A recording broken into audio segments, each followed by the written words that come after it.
Je suis allée faire les courses. Je n'ai pas de solution hydroalcoolique.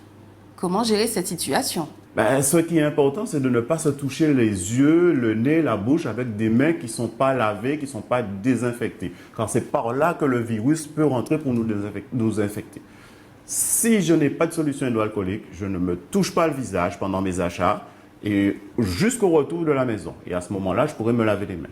Ou alors, je trouve un endroit pour me laver les mains ou encore j'utilise une solution hydroalcoolique.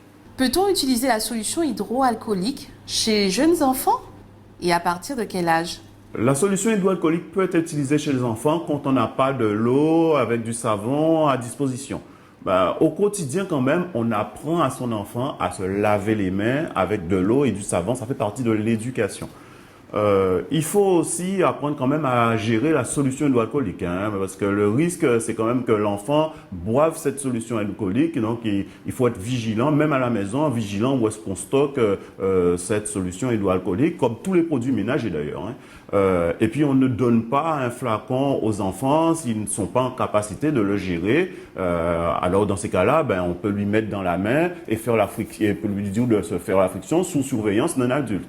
Et puis pour tous les petits, ce sont les adultes qui se désinfectent les mains pour s'occuper de l'enfant. Un bébé par exemple, on ne va pas demander au bébé de se frictionner les mains. C'est le parent, l'adulte qui se frictionne les mains pour s'occuper de son enfant, en tout cas tous les bébés de moins. Voilà. Et puis pour les tout petits, on ne met pas d'alcool sur la peau d'un nourrisson. Donc non, pour les nourrissons, on n'utilise pas la solution hydroalcoolique. En tout cas, on ne leur donne pas sur les mains.